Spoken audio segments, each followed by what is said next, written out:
So let us discuss the questions of the last lesson. तो सबसे पहले मैं आपको कुछ MCQ क्वेश्चंस करा रही हूँ. These are for those students जो Instagram यूज़ नहीं करते हैं. So I have prepared handwritten notes for you guys so that you can do your revision. और ऐसे ही मैं आपको हर एक चैप्टर का revision with handwritten notes provide करने वाली हूँ. Plus I will give you the link of these notes also so that you can save these notes, photos of these notes in your phone and you can do revision anytime. ठीक है. So the first question of the last lesson is, from the last 2 years, where did all the bad news came from? तो the first option is bulletin board, second is town hall. तो answer मैंने यहाँ highlight कर रखा है. The answer is bulletin board. ऐसे आपको 4 option दिए होंगे and you have to take 1. ठीक है. तो यहाँ पे मैंने 2 ही लिख दिया to make my work easy. Second question, who sat on the back benches on the last lesson? तो ए ऑप्शन है Franz, second is the village people and we all know the village people sat there. Next question, which district came under Prussian rule? ठीक है. तो Alsace and Berlin, Alsace and Lorraine. ठीक है. तो इसका correct answer क्या है? इसका करेक्ट आंसर है एल्सेज एंड लॉरेन. एंड सारे के सारे स्टूडेंट्स प्लीज़, अगर आपने इंग्लिश की इस चैप्टर की वीडियो अभी तक नहीं देखी है तो go and check my channel. Description box में मैं सारी लिंक्स डाल रही हूँ एक एक वीडियो का, और class 12th English last lesson से लेके each and every event price तक. Everything I am linking in the description box so that तुम जाके वीडियो देख लो. बिकॉज ये सब तुम्हें हलवा लगने वाले है अगर तुमने मेरी डिटेल एक्सप्लेनेशन वीडियो से चैप्टर पढ़ा है, और अगर तुमने कहीं से समरी पढ़ी है तो तुम्हें इनमें से बहुत कम आंसर्स आते होंगे. Okay. So the next question is, what order had came from Berlin? तो कौन सा ऑर्डर आया था? तो first is to open a new school in Alsace, कुछ भी ऐसी अजीब सा आपको दे दिया जाएगा. Second is to teach German and Alsace in Lorraine. तो सही आंसर इसका यही है. नेक्स्ट क्वेश्चन देखते हैं. Who ask Franz not to hurry to school? को एक इंसान उसका मजाक उड़ा के पीछे से कहता है कि आज तुम्हें कोई देर नहीं होगी, भागने की जरूरत नहीं है. तो हु वॉज दैट पर्सन? तो that person was black Smith watcher. और ये कई बार मुझे कमेंट सेक्शन में कमेंट आता है इस क्वेश्चन को लेकर, that who is black Smith watcher? तो ये पूरा नाम है ब्लैक स्मिथ वॉचर. ठीक है. और एक है ओल्ड हॉसर जो 3 पॉइंटेड हैट पहन के प्राइमर लेके एग्जाम, सॉरी, लास्ट लेसन वाले दिन स्कूल की बैक बेंचेस पे जाके बैठता है. एक ओल्ड हॉसर है और एक है blacksmith Wachter. 2 people are mentioned in the story. ठीक है. Next question, Franz look opportunity to skip school to? Franz को स्कूल स्किप करना होता था बिकॉज उसको वाटर द प्लांट्स करने होते थे, या फिर he wants to collect the birds eggs. तो अकॉर्डिंग टू द टेक्स्ट उसका मन क्या करता था कि वो जाके बर्ड्स के जो एग है उनको कलेक्ट करे. Next question, what was M Hamel going to question Franz about? तो पार्टिसिपल्स या फिर ओल्ड प्राइमर में से क्वेश्चन करने वाले थे. तो answer is participle. Very easy question. Next question, What did M. Hamill bring for class on his last day in the school? तो वो क्या लेकर आए थे? न्यू पेन्स लेकर आए थे या न्यू नोटबुक? तो the correct answer is new notebooks लेकर आए थे. और उन पे क्या लिखा हुआ था बहुत ही सुंदर हैंड राइटिंग में, that you will tell me in the comment section. Okay. Next question, what was M Hamel wearing that day? This is the most important question of this chapter जो डेफिनेटली आपके exam में आएगा. तो he was wearing a beautiful green coat, frilled shirt and a little black silk cap, all embroidered, जो basically वो सिर्फ special days पर पहनते थे. ठीक है. Next question, what were the last 2 words written on the black board? तो वो क्या लिखते हैं? Last 2 word that were written on the black board were vive la France, यानी कि लॉन्ग लिव फ्रांस. तो आप इसका स्क्रीनशॉट भी ले सकते हो and you can save it in your phone. और मैंने आपको साथ ही के साथ ही एक्सप्लेन भी कर दिया. अब देखते हैं हम इसके कुछ शॉर्ट आंसर्स. सो यहाँ आप शॉर्ट आंसर्स देख सकते हो और इनको मैंने हॉरिजॉन्टली लिखा है बिकॉज हॉरिजॉन्टली जब हम किसी चीज़ को प्रिपेयर करते हैं तो ऐसा लगता है कि बोर्ड एग्जाम्स के लिए प्रिपेयर कर रहे हैं and it gives us a different kind of a confidence. तो स्टार्ट करते हैं इसको. तो the first question is very basic question. अगर तुम्हें इनका आंसर आता है you are fully prepared. Plus इसी तरीके से आपको एग्जाम में अपने आंसर्स को मेंशन करना है. ठीक है. तो the first question is, what had been put up on the display board? तो डिस्प्ले बोर्ड पे क्या लिखा हुआ था? ठीक है. तो a war was going on between France and Prussia. तो डिस्प्ले बोर्ड पे क्या लिखा हुआ था? तो आपको स्टार्ट क्वेश्चन को ऐसे करना है, तुम्हें पहले का भी सिनेरियो बताना होगा दैट क्वेश्चन में क्या हो रहा है. और जैसे मैंने तुम्हें इस चैप्टर के क्वेश्चन आंसर करके दिखा रही हूँ वैसे हर एक चैप्टर के कराऊंगी so that you will be able to answer each and every question. And फिर मेरे हर एक स्टूडेंट के क्लास 12 के इंग्लिश के एंड इवन 10th के भी एग्जाम में इंग्लिश के 100 आउट ऑफ 100 लाने से कोई नहीं रोक सकता है. ठीक है. तो the first question is, a war was going on between France and Prussia. तो हमने इन्हें बता दिया कि भैया वॉर चल रहा था फ्रांस एंड प्रूशिया के बीच में. The French districts of Alsace and Lorraine had fallen into the hands of Persia. और ये जो दोनों डिस्ट्रिक्ट्स थी एल्सेस एंड लॉरेन, ये प्रूशिया के हाथ में पहुंच गई थी. ठीक है. The teaching and studying of French had been banned in these districts. Therefore इसीलिए the teaching of French was banned in this districts. The notice for the same had been put up on the bulletin board. और इसी बात का notice, the notice for the same had been put up on the bulletin board. तो minimum words में आपने इस answer को correctly answer कर दिया है and you can get full marks अगर आप इसको आंसर करोगे इस तरीके से। तो ठीक है, अब पढ़ते हैं अपना नेक्स्ट क्वेश्चन। मैं इसको इतना जूम इसलिए कर रही हूँ सो दैट तुम फोटो ले लो और आराम से इसको प्रिपेयर कर सको। ठीक है, next question is what was so unusual about the school on that particular day. तो देखो, यूजुअली जब हम स्कूल जाते हैं बहुत ग्रेट हसल बसल होती है, चीख चिल्लाहट हो रही होती है, बट इस दिन पे नहीं था, यही इसकी स्पेशलिटी है। तो द फर्स्ट आंसर जो आपको लिखना है वो ऐसे लिखोगे, usually there would be a great bustle of opening and closing of desk. सब कुछ मेंशन करना है दैट कैसा होता है यूजुअल सिनेरियो एंड उस दिन क्या चेंजेस थे, ये आपको इसमें मेंशन करना होगा। Usually there would be a great bustle of opening and closing of the desk, lessons repeating loudly and the teachers ruler rapping on the table. ठीक है, ये सब हो रखा होता था। But that day was very calm, but ये mention करना है, बट उस दिन कुछ अलग सा ही था। इट वॉज काम and quite like a Sunday morning. Sunday की मॉर्निंग को अगर स्कूल जाओगे बिल्कुल चुप शांति होती है, वैसा लग रहा था। The back benches which were usually empty, back benches होती थी, बहुत बड़े क्लासरूम होते थे देखिए उस जमाने में। कभी आप किसी यूनिवर्सिटी के कॉलेज में गए हो, देखा है कितनी बड़ी क्लासेस होती है, बिल्कुल वैसे ही। Back benches were usually empty, basically empty रहते थे। But on that day, they were occupied by the village people, and M. Hamill wore his special dress and was pacing up and down with the ruler under his arm. और M हैमिल जो थे उन्होंने अपनी special dress पहनी हुई थी, जो मैंने आपको बता दिया कौन सी ड्रेस थी, and he was pacing his ruler, pacing around the class with his ruler. ठीक है, ये आपके 2 क्वेश्चन कंप्लीट हो गए। बहुत सारे क्वेश्चन है, थोड़े से रीड करके बताऊंगी, बाकी के आप लोग देख सकते हो। अब देखते हैं नेक्स्ट क्वेश्चन, थर्ड क्वेश्चन। तो third question is why were the villages seated on the back benches. Villagers back benches पे क्यों बैठे हुए थे? ठीक है, तो all the villagers were seated on the back benches as a tribute to the teacher who had put in 40 years of service. It was also their way of expressing their regret for not learning their mother tongue when they had a chance. तो आपको इसको कैसे लिखना है? सबसे पहले तो 2 reasons थे उनके वहां पर आने के। First was to thank M Hamel for his great service to his school, to his nation. Secondly उन्हें रिग्रेट फील हो रहा था कि भैया आज के बाद हम लोग फ्रेंच नहीं पढ़ पाएंगे, तो इसलिए उन्हें रिग्रेट हो रहा था कि उन्होंने अपनी मदर टंग को कभी भी सीरियस नहीं लिया। एंड बेसिकली गाइस, फ्रेंच एक बहुत ही इंपॉर्टेंट लैंग्वेज है। फ्रेंच लैंग्वेज ना जैसे बहुत सारी वर्ब्स होती हैं, तो जैसे फ्रेंच बोलनी तो आ जाती है, जैसे अगर हिंदी है, हमें हिंदी बोलनी आती है, मात्राएं होती हैं, वो सब हमें जानना होता है ना, तो वैसे ही फ्रेंच में they are so many participles verbs and all that. तो अगर फ्रेंच के लोग फ्रेंच बोलते तो हैं, बट जब उनको लिखनी नहीं आती थी, ठीक से रीड करनी नहीं आती थी, तो इस वजह से उन्हें प्रॉब्लम थी। अब हिंदी तो हर कोई बोल लेता है, बट जो अनपढ़ लोग होते हैं वो हिंदी का न्यूज़पेपर रीड नहीं कर सकते ना, हिंदी लिख नहीं सकते ना। एग्जैक्टली वही कि उनको बोलनी तो आती थी but they can not read and right it, that was the problem. और इसी बात को उन्हें रिग्रेट लग रहा था कि जब उनको सीखने को मिल रही थी स्कूल में फ्रेंड्स, तब उन्होंने नहीं सीखी, अब जब वो चली गई है then they are regretting it. ठीक है, नेक्स्ट क्वेश्चन हम देखते हैं, what did M हैमिल say about the French language. और ये 5 क्वेश्चन और मोस्ट इंपॉर्टेंट क्वेश्चन है इस चैप्टर के। He said that it is the most beautiful language in the world, the clearest and the most logical one. He requested them to guard it so that they can be united and fight back for their freedom. तो M हैमिल यही कहते हैं that जो French language है is the most beautiful language, and उन्होंने बोला that we should not forget it and we should safeguard the French language so that it is the key to the prison. और अगर हमें कभी fight back करना है, हमें यूनाइटेड रहना है, फ्रांस को अगर वापस आना है यूनाइटेड होके, तो फ्रेंच लैंग्वेज ही है, फ्रेंच लैंग्वेज से जो जुड़ाव है वो ही फ्रांस को फिर से यूनाइटेड बना सकता है। ठीक है, next question, what happened when the church clock struck 12। तो क्या होता है, the moment the church clock struck 12 the Prussian army came to take over and M Hamel stood up. अब घंटी बज जाती है, मतलब कि पीरियड ओवर हो गया, आज लास्ट लेसन खत्म हो चुका है, और अब आज के बाद कभी भी फ्रांस के अंदर, प्रूशिया के ये जो हमारा ये जो शहर है, इसके अंदर कभी भी फ्रेंच नहीं पढ़ाई जाएगी। ठीक है, तो M Hamel stood up and wanted to tell something but his voice was choked. वो खड़े होते कुछ बोलने की, बाय बाय बोलने की कोशिश करते, but his voice was fully choked. He gathered all his strength and wrote vive la France on the black board.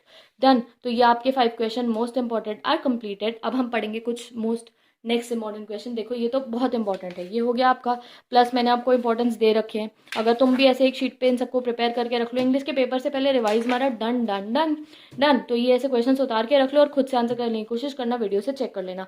Now I get more notes and उनको हम ऐसे ही रीड करेंगे। नेक्स्ट नोट्स देखते हैं, these are my beautiful notes जो मैंने अपने लिए लिखे थे।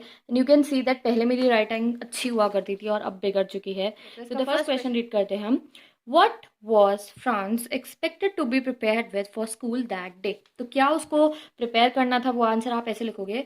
France teacher Mr. Hamill asked them to learn participle and he would question them on it. But France was not prepared with the lesson. He was scared that he would be scolded by the master as he did not knew a word about the participle. ठीक है, तो ये देखो, ये basically मेरी अपनी student language का answer है. जब आपको एग्जाम में ये क्वेश्चन आएगा तो आपको यही बताना था दैट उसको पार्टिसिपल्स प्रिपेयर करने के लिए नहीं दिया था. एंड खाली ये लिखने से आपको क्वेश्चन कंप्लीट नहीं होता था, आपको आगे का भी लिखना पड़ेगा that he was very scared. तो ये चीज़ मैंने खुद से मेंशन करी है और ये कोई गाइड की लैंग्वेज नहीं है, कि मेरी खुद की लैंग्वेज है. ये क्वेश्चन ज़रूर मैंने रिफ्रेशर्स में से लिए थे because I didn't had any YouTuber जो मुझे उस समय पे ये सब क्वेश्चन प्रोवाइड कर रहा था. बट हाँ, ये आंसर्स मेरे खुद के हैं. ठीक है, नेक्स्ट क्वेश्चन देखते हैं हम. What change did the order from Berlin cause in the school on that day? तो क्या चेंज हुआ था? तो क्वेश्चन का आंसर है the order from Berlin brought a great change in the attitude of the villagers. देखो, ये सब मेरी खुद की लैंग्वेज है. The order stated that the ban of teaching and learning French in school of Alsace and Lorraine. क्या बोला था? बैन हो गया है. This arouse the love and respect for the language in heart of France and all the other people. और इससे जो भावना थी उनकी प्यार की, इनके मातृभाषा के लिए, वो जाग जाती है. They regret that they paid no heed to their language and were busy in earning their livelihood. वो बोलते हैं ना कि हम लोग फ्रांस को इधर उधर भेज देते थे, पेरेंट्स घर पे बच्चों से काम करवाते थे और पढ़ने नहीं देते थे. एग्जैक्टली वो तो नहीं, ये फील होता है. Franz regret for not learning his lessons on time. The villagers were feeling bad and to show their respect they seated at the back benches of the classroom to show their respect. उन्हें भी बुरा feel हो रहा था और वो back benches पे जाके बैठ जाते हैं. Next question. The people in the story suddenly realizes how precious their language is to them. So you can see here how much I have prepared and how did I score 96 marks in my board exams. तो यही है मेरी सारी मेहनत and that I'm sharing with you guys and definitely you will also score. तो ये question बहुत important है, इसमें लैंग्वेज के इंपॉर्टेंस के ऊपर लिखा गया है एंड काफ़ी ही ज़्यादा इसको आपको बुक थोड़ा सा अच्छी वोकेबलरी में लिखना पड़ेगा. तो I am reading it. The realisation of the importance of the mother tongue French was awaken in them by devoted and heart touching speech of mister Hamel. तो मिस्टर हैमिल की to the present वाली speech देते तो उनको feel होता है हाँ, हमारी लैंग्वेज बहुत इंपॉर्टेंट है. He told them that it is a national pride to hold and master one's own language. अब हमें हिंदी आती है, बोलनी आती है, लिखनी आती है, it is a national pride. और जिसको नहीं आती है, खुद के इंडिया में रह के हिंदी बोलनी लिखनी आती है, तो इट इज़ नॉट, मतलब कि ये एक अच्छी चीज़ नहीं है. तो उधर के लिए अगर फ्रेंच के लोगों को फ्रेंच बोलनी लिखनी नहीं आती है तो उनके लिए बहुत गलत है. ठीक है. He told them that if they know their language it is अ की टू देयर प्रिजन. उन्होंने क्या बोला कि अगर तुम्हें अपनी लैंग्वेज आती है तो it is key to your prison. He showed his resentment for not teaching them sometimes. वो खुद की भी गलती मानते हैं कि भैया कभी कभी मैं नहीं पढ़ाता था. He told them everyone how everyone was encouraged in earning their livelihood and neglected learning French. He aroused a feeling of patriotism and a feeling of national pride in them. तो उन्होंने बोला कि मेरी भी गलती थी, पेरेंट्स की भी गलती थी, बच्चों की भी गलती थी, सबकी गलती थी कि हमने फ्रेंच लैंग्वेज को बिल्कुल भी इंपॉर्टेंस नहीं दी. Next question. What had been put up on the bulletin board. मैं पहले ही करवा चुकी हूँ तुम्हारे को, तो ये तुम देख सकते हो. ठीक है. Next question. How did Francis feeling about mister हैमिल and school change. तो ये देखो, बहुत इंपॉर्टेंट क्वेश्चन है ये. तो France used to be scared of Mr. Hamill's scolding, but when he came to know that it was his last lesson from M. Hamill in French and he was going away, he felt very sad. दो उसको अपने teacher बहुत अच्छे नहीं लगते थे, but उस दिन जब उसे पता चला यार वो चले जाएंगे ना, तो he felt very bad. तो ये चीज़ तुम्हें लिखनी है, मैंने बहुत इजी लैंग्वेज में लिखी हुई है. When he thought that he would not be able to meet him again after, जैसे लास्ट डे फेयरवेल पे होता है ना 12th वाले बच्चों, समझ जाओ वही फीलिंग आ रही थी. He forgot all his cranky behavior and the ruler under his arm. वो भूल गया अपने टीचर का क्रैंकी बिहेवियर. हम जैसे अपने टीचर्स का भूल जाते हैं ना कि यार अरे नहीं, बहुत याद आने वाली. Exactly same happens with him. He regret of not paying attention to his studies and delaying learning French. His love and respect for his mother tongue aroused. Exactly वही. जब नंबर नहीं आएंगे ना बोर्ड एग्जाम में तो रो गए थे, दीदी बोलती थी, सिमरन दीदी बोलती थी पढ़ लो पढ़ लो पढ़ लो, नहीं पढ़े थे. बट नहीं, तो हम लोगों को फ्रांस नहीं बनना है, हमें अपना 100% दे के 100 मार्क्स को स्कोर करना है. ओके, चलो नेक्स्ट क्वेश्चन देखते हैं अब हम. These are some additional question that have, मैं तो पता नहीं कितना पढ़ी थी. Let's see here. What was the scene at the town hall. The town hall was overcrowded with people. Usually all the bad news like defeated wars, lost battles, drafts and order, commanding officers, etc. came from the bulletin board. But the shocking news that shocked every villager was the French will be banned in the school of Alsace and Lorraine and German will be taught. तो ये एक news थी। वैसे भी usually तो देखो questions को आपको ऐसे आंसर करना है, what was the scene at town hall. तुम्हें ये नहीं लिखना होगा डायरेक्ट कि भैया वहाँ पे न्यूज़ लगी थी, नहीं, तुम बताओगे यूजुअली टाउन हॉल पे क्या होता था और उस दिन क्या चेंज था।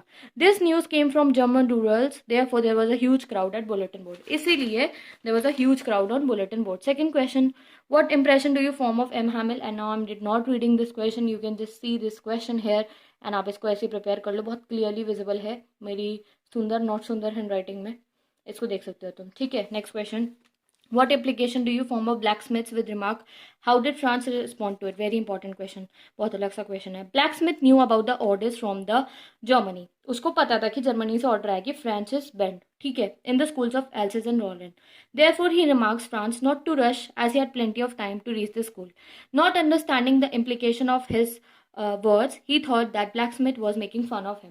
तो बेसिकली उस समय पे फ्रांस को क्या लगता है कि यार ये मेरा मजाक उड़ा रहा है कि मैं स्कूल के लिए फिर से लेट हो गया, जैसे नोबिता का मजाक उड़ाया जाता था, बट बेसिकली वो सही कह रहा था। वो कहता है कि आज तुम स्कूल लेट भी पहुंचोगे तो भी कुछ नहीं होगा, ठीक है। Next question, give a brief background of the story last lesson. तो इसमें आपको वॉर वाला जो बैकग्राउंड है वो बताना है। मैं यहाँ ऐसे पकड़ रखा है आंसर को, आप screenshot low and learn this question. It is a student language note, this will definitely help you, ठीक है। ये हो गया क्वेश्चन। नेक्स्ट क्वेश्चन देखते हैं, what made France not learn his lesson। तो France parents were not anxious for making him learn his lesson, they preferred to put him work on farm to earn extra money। his teacher M Hamill also to be blamed, who asked him to water his plants instead of making his learn his lesson। तो कभी कभी teacher की और mister M हैमिल की और उसके parent की गलती होती थी कि वो उसको पढ़ने को नहीं बोलते थे, कहते थे कभी फार्म पे काम करो, कभी पौधों को पानी दो, सो एंड सो ऑन, ठीक है। नाउ और भी बहुत सारे क्वेश्चन है guys, you can see here. तो अब मैं इनको रीड नहीं करने वाली हूँ, मैं बस तुम्हें ये दिखा रही हूँ, यू कैन सी हियर, ठीक है। तो this question is, we have a great deal to reproach our self it, why did M Hamel said this statement. तो आई एम पॉजिंग हियर, तुम इसको नोट डाउन कर लो, ठीक है। You can note down this question, plus मैं तुम्हें link तो provide कर ही दूंगी, तो उसमें से भी तुम देख सकते हो, ठीक है। तो वेनेवर तुम्हारा बोर्ड एग्जाम होगा तो इस वीडियो से अपना रिविजन कर लेना, मैं आपको एक्सप्लेन भी करती रहूँगी, bang bang 100 marks. Next question, what was M Hamel service to the school, you can see here, यहाँ मैंने कटिंग कर रखी है, लर्न करके लिखा था ये। Next question, how was the last lesson different from the other lessons, ये देख सकते हो तुम। Next question, how did Franz enter the class and how did the teacher react. तो Franz was late, therefore he thought of entering the class very slowly and quietly, उन्होंने सोचा था चुपके से नोबिता की तरह जाऊंगा, बट उसे कुछ नहीं हुआ। क्लास जैसी वो एंटर करता है the class for quiet and still, M Hamel rather than scolding him very politely ask him to take his seat and study. उस दिन डांटते नहीं है उसके टीचर, उसे कहते हैं कि चुपचाप जाके अपनी सीट पे बैठो, ठीक है। Now next very important question, what was the parting messages of M Hamel. Here's the question for you guys. Take a screenshot, learn it, and you can see the next one now. Next question. What thought ran across Francis' mind as he walked towards the school? तो जब वो school जा रहा था क्या क्या दिमाग में से चल रहा था, बेसिकली उसका मन कर रहा था बंक मार लेता हूँ। तो when Franz was going to school he wanted to bunk his class, he wanted to go and enjoy in the lap of nature the scenic beauty, listens to drizzling of the Prussian soldiers, all this excited him more than the rules of participle। तो drilling सुननी थी उसको, उसको natural beauty देखनी थी, उसको चिड़िया के अंडे देखने थे, बट उसे स्कूल जाके बस पढ़ाई नहीं करनी थी। तो यहाँ दूर से भी देख सकते हो आप इसका एक glimpse. Next question, why did M Hamel school Franz for not learning his lesson. तो हमें पता है उस दिन स्कूल उन्होंने नहीं करा because it was basically the very last lesson, ठीक है। अब देखते हैं नेक्स्ट क्वेश्चन। तो यहाँ मैंने पोएटिक डिवाइस लिखे है बट इसमें तो कोई पोएटिक डिवाइस है ही नहीं। Next question, how was M Hamel prove to be a ideal teacher. Important question है। Mister M Hamel was a devoted teacher, he served the school for more than 40 years with the sincerity and dedication to the cause of education, ठीक है, अच्छे से लिखना है इसको। he wanted the school from inception, he had seen tables and chair fading and wearing away, vines growing, having served the school for 40 years he came part and parcel of the school, even the village folk respected him and came to attend his last lesson as a tribute to him। तो basically ये मेरा खुद का form answer नहीं है, ये मैंने एक बहुत अच्छी बुक में से लर्न करा था एंड काइंड ऑफ खुद से थोड़ा सा ऐड करके लिखा है। तो you can make a simpler one also, मैं थोड़ी इलाबोरेटेड लैंग्वेज भी यूज़ करती थी एग्जाम में, बट तुम सिंपलर लैंग्वेज भी लिख सकते हो। तो M Hamel was a great teacher, ये सब आपको लिखना होगा, ठीक है। अब ये लॉन्ग आंसर है, ये रहा लॉन्ग आंसर। तो बेसिकली इसके पास मैंने कुछ पॉइंट्स लिख दिए हैं। France thing will they make them sing in German, even the pigeons. What does the above statements implies, ठीक है। तो ये रहा इसका क्वेश्चन, इसका ले लो स्क्रीनशॉट, लर्न हो जाना चाहिए ये, यू कैन सी हियर। तो with this I am ending today's video. अब भाई बहुत सारे क्वेश्चन तो हो गए हैं, the story long lesson is about linguistic chauvinism. हमारे टाइप पे इस क्वेश्चन के ऐसे टाइप के क्वेश्चन आते थे। This I meaning to this video. So now I meet you in the next video, जिसमें हम नेक्स्ट चैप्टर के करेंगे। इफ यू वांट कि मैं पहले किसी और चैप्टर के करा दूँ before deep water and drag, drop, tell me down in the comment section. And guys, अगर तुम्हें ये वीडियो अच्छी लगी है तो please tell me down in the comment section, तभी मैं इसको कंटिन्यू करूँगी। बिकॉज ये सारे नोट्स मैंने खुद बनाए हैं अभी, and I have to do so many things like 10th की वीडियोस, 12th की वीडियोस, और उस समय पे 110 नोट्स बनाना फॉर यू गाइस। तो तभी बनाऊंगी जब तुम्हें इसकी नीड होगी। Okay, so if you need this video, tell me down in the comment section. Yes, Didi, we need it. Secondly, share this video with all your classmates. Don't be selfish. Share this. If I'll get a good response, then I'll be like, यार जल्दी से 100 notes सारे chapters के बनाओ, क्योंकि last lesson के हैं, बाकी के सबके बनाने हैं. Okay, so let's in the video. Best of luck once again. Bye bye and take care.